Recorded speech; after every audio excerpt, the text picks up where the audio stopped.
सातो बहिनी के संगवा होकी झूले लगले ना। सातो बहिनी के संगवा होकी झूले लगले ना। क्या बात है।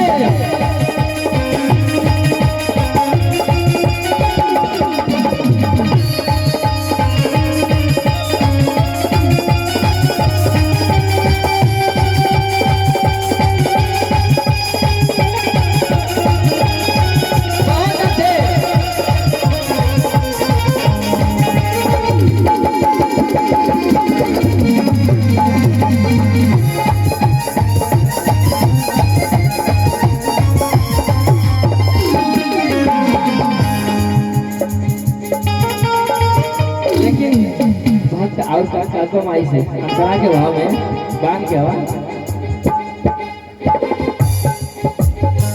झूलता झूलता मैया के लागली पियसिया हो कि चले पहले ना।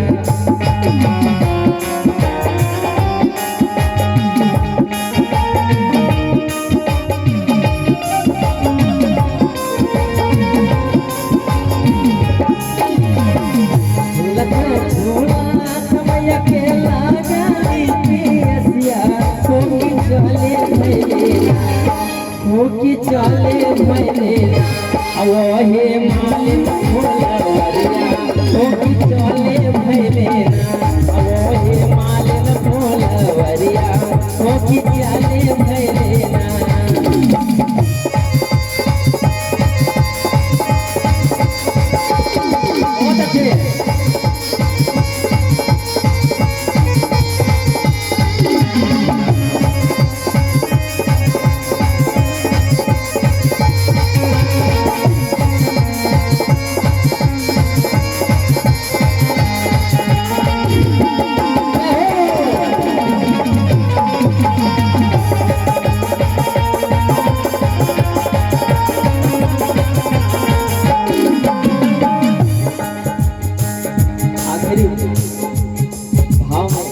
माई से भैया तनिक बेस बढ़ावा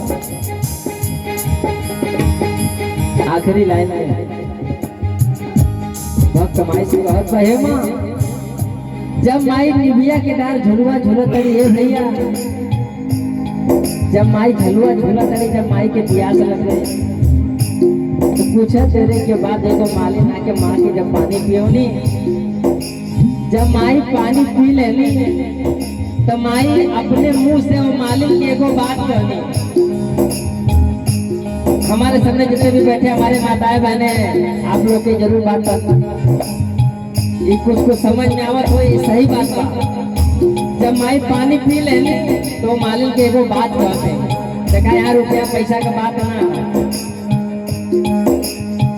तो माँ उसमें मालिक के क्या करे भैया बता दिया जैसे के हम के जुड़ावलो मालिया हो कि वैसे जुड़े जैसे के हम के जुड़ावलो मालिया हो कि वैसे जुड़े ये भैया हो कि वैसे जुड़े माई कहते कि तोहरा गोदिया के हम जुड़े रहे तोहरा गोदिया के हम जुड़े रहे निबिया की कछिया मैया मोर नावे झलुआ हम झूले लगले निबिया की कछिया मैया मोर नावे झलुआ हम झूले लगले तो बहिनी के संगवा होकी झूले लगले सातो बहिनी के संगवा होकी झूले लगले क्या बात है।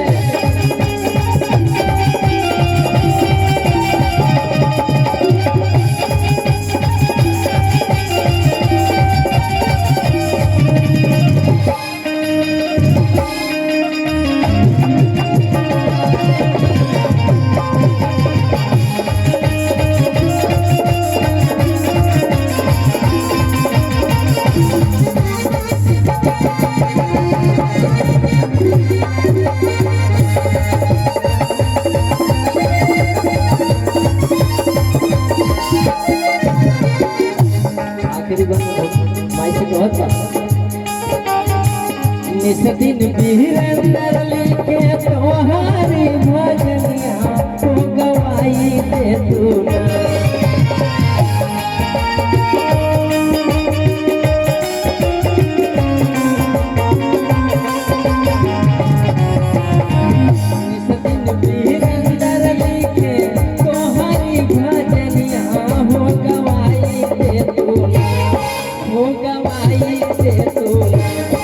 जुलाल से भजनिया हो गवाई दे तू ना, जुलाल से भजनिया हो गवाई दे तू ना।